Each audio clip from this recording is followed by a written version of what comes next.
Thank you very much, Madam Deputy Speaker, and let me immediately add my congratulations to our first female Chancellor who delivered an outstanding budget settlement today. It's a great pleasure, Madam Deputy Speaker, to speak in the House this afternoon because this is the first budget debate that I have spoken to in 14 years. I think that period of silence was probably more appreciated on my side of the House than on the benches opposite.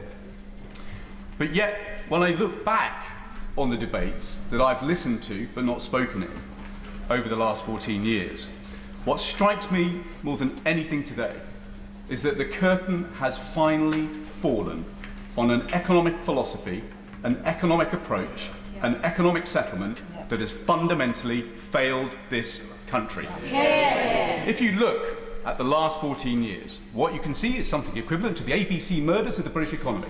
Austerity, a bungled Brexit, followed by chaos. I see clearly now how today's budget is a very different kind of settlement.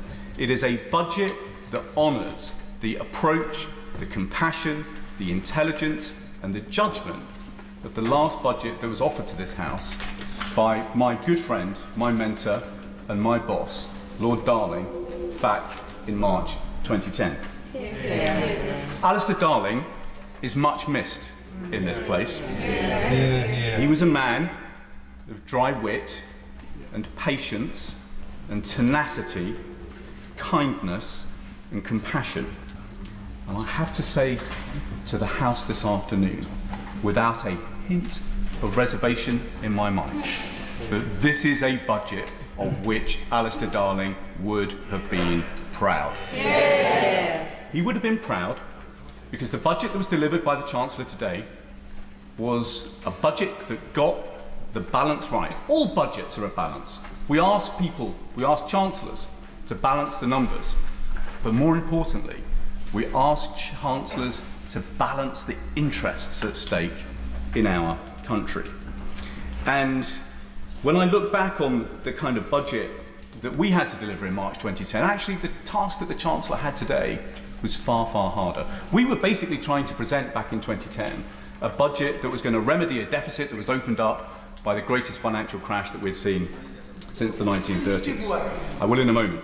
But we aimed to get a balance right. We aimed to get a mix of spending restraint and budget rises and growth and time. Balancing those four ingredients was at the heart of any budget judgment.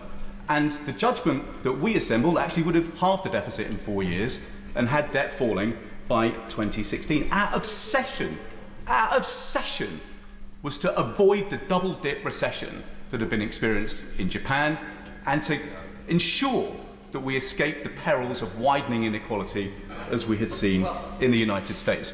Mr Osborne chose a different path and he was supported by the honourable member to whom it's my pleasure to now give way. Desmond Swain. Indeed. The reality is, and he knows it because he wrote to us about, or he wrote to his successor about it, the reality is he left us a deficit fully 10% as against the 4.2%, in sharp decline that we've now bequeathed to this government. Well, let's be really clear about what has been bequeathed to this government, shall we? Because back in 2010, it's absolutely right to say at the height of the financial crash, the deficit went up. What happens in a financial crash is the economy has a heart attack. Spending continues because to cut spending would be to deepen and turn a recession into a depression. Tax receipts fall off a cliff. And actually the role of government is to sustain a country through that kind of crisis. The deficit rose to £154.4 billion. Yet today, what is the interest bill that we pay on the debt that we have been bequeathed? £104 billion in interest alone. That is almost the entirety of the deficit that we had back in 2010. Why? Now, but it's important for the House to recognise why. Because Mr Osborne chose a balance that was different. He chose to load his austerity programme on public spending cuts.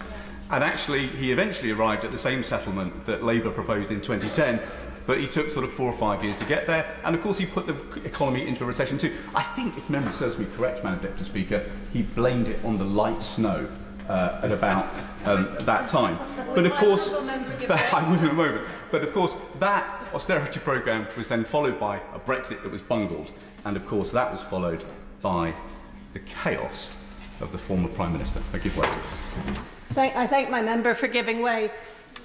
Would he recall that actually the former Labour government actually had the fastest recovery from the international incident, was back in growth by the time of the election, and it was through investments like the over 20 billion given for R&D investments, so that we can have an economy that competes on a race to the top, not to a race to a bottom as we saw under the previous government.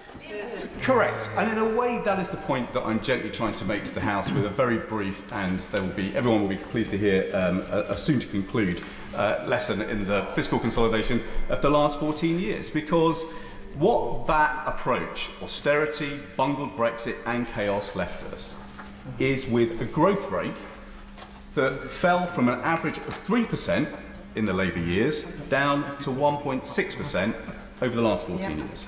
Tax forecasts that failed time and time and time and time again. Living standards that simply did not rise in the last Parliament. Productivity growth which collapsed from about 2% a year to about 0.5% a year. Inequality that has soared, and as I've just rehearsed, debt that has multiplied to an extraordinary £2.7 trillion. Now, we used to have debates in the old days about whether the roof had been fixed while the sun was shining. And the reality is, for the last 14 years, the party opposite has been trying to patch the roof by ripping out the foundations of our economy. And that is the approach that is now drawn to a close today. Because we have only got through the last 14 years through the ingenuity, the fortitude, the kindness and the compassion of the people that we represent. And that, however, those are people who deserve the better approach, and that is what they got from the Chancellor today.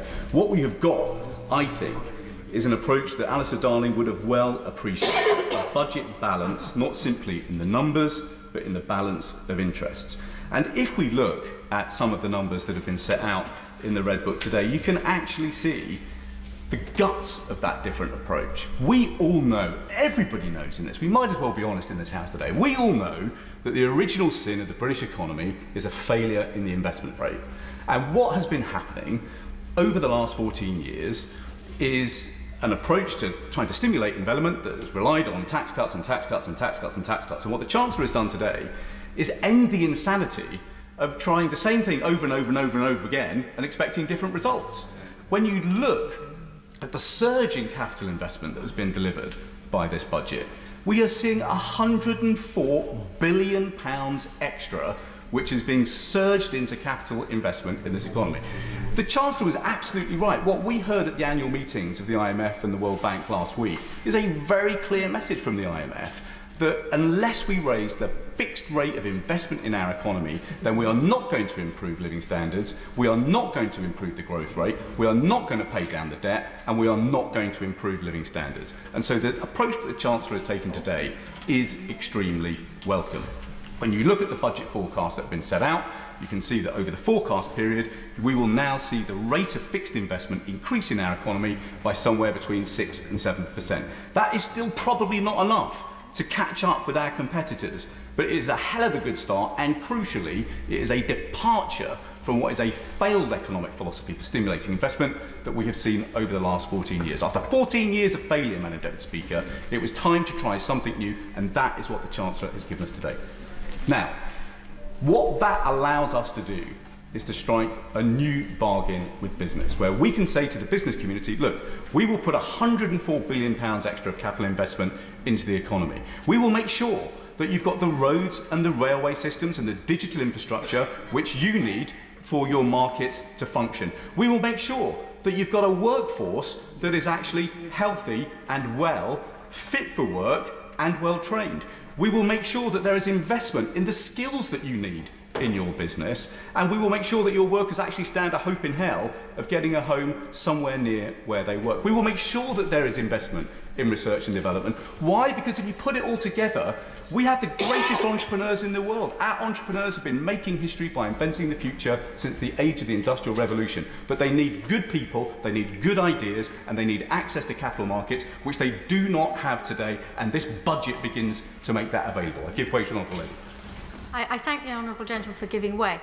Would he also remember, and would the Chancellor remember, that working people also live in rural areas? I was very disappointed in the Chancellor's speech that the word rural was only mentioned twice in an hour, and that as an aside. No mention was made of the southwest of England, where there are serious pockets of deprivation, except Cornwall, but the rest of but no towns, but the rest of the southwest where we suffer from a lack of public transport. And would the honourable member agree with me that public transport and access to primary care is absolutely vital for working people in rural areas? 100% agree. But that is why I would gently say to honourable and right honourable members across the House, which is that isn't free. And actually, if we want to make sure that there are good transport links, and there are good digital links, and there is a workforce that is healthy and well, and there is a workforce that is trained, and that there is a rich ecosystem of ideas, then the money's got to come from somewhere. And so the sensible decisions that have been made, I think, to increase borrowing in order to fund a higher level of fixed capital investment, I think is wise, and I think the investment into public services is wise too, and I very much hope that it will benefit her constituency too. But the key point here is that if you increase the kind of investment on the scale that we have seen today, that will improve the profitability of businesses in this country. And on the Business and Trade Committee, we look forward, of course, to scrutinising the detail, making sure the government has got the balance right, because goodness knows it's hard enough to get this budget, this balance right in a budget, never mind translating that into legislation. But what I would say to the House is that that bargain for business has got to consist of two sides. On the one hand, we create a better business environment through higher capital investment, but on the other, we've got to give workers a pay rise. If you think about the fall in the labour share of income in this country, it's fallen precipitously since the 1950s. If the labour share of national income was as high today as it was in 1955, on average, a worker would be receiving this year a pay packet that was over £7,000 bigger. And that is why we have got to get the balance right between, yes, ensuring that business is more profitable, but second, making sure that workers, frankly, get a bigger share of national income too. Getting the balance right is difficult, and that is something that, like my right honourable friend, the chair of the Treasury Select Committee, we will scrutinise in detail, and we will begin that work when we see the Secretary of State for Business and Trade in front of our committee in just a couple of weeks' time. There is one final point, Madam Deputy Speaker, that I wanted to make, which is about where I wanted to see the Chancellor go further. Amongst the worst of the Chancellor's inheritance is the yawning gulf in inequality that scars our country. We have a moral emergency in this country, where sales of super yachts and luxury cars and big mansions are an all-time high. At exactly the same time as the queues for food banks have never been greater. And there is no mystery to this. Over the last 14 years, the combination of easy money and low taxes on capital income mean the top 1% in our country, the luckiest top 1%, are 41 times richer than everybody else. Now, did they work 41 times harder? Were they 41 times cleverer? Did they win the lottery? Well, in a way, they did. Because £850 billion worth of quantitative easing held interest rates in our country down by about 1%. That triggered 3/4 of the rise in asset prices that we've seen over the last 14 years. And of course, if you're in the top 1%, then you will own assets and you will have seen a windfall gain. And yet, the rate of tax you pay on those capital gains is just half the top rate marginal tax. Now, I'm sorry the Leader of the Opposition is not still in this place, because he did a good thing a couple of years ago, which was to publish his tax return. And I'm sure all honourable members will have read it. It doesn't take very long, it's only a page long. But it declares an income of £2 million and a tax rate of 23%. Now, at a time when so many people in our country are paying a top marginal rate of 47 and a bit %, I just don't think it is morally right that those with the broader shoulders are paying tax rates which are much lower. So I would have liked to have seen the Chancellor go further on capital gains tax. I welcome the changes to the non-dom regime. I welcome the changes to the inheritance tax regime. There would have been other changes too that I would propose. If we had made that change, if we had made those changes, if we had truly restored fairness to the tax system, we could have raised the money to increase the National Wealth Fund, and we could have opened the opportunity for the first time of paying dividends to every young person in this country into a universal savings account that would have actually helped people get a foot on the housing ladder, or repay their student debt, or invest in their training, or kickstart savings for their pension. That would have helped us create a system in this country that you might call universal basic capital. And we're going to need a system like that if we are to fix the scandalous inequalities of wealth that now bedevil our country. But I accept that what the Chancellor had to do today is to put first things first. She had to fix the foundations, because as all of us in this House know, if you fix the foundations, if you get that job well done, then truly the best years for this country lie ahead of us. Yeah.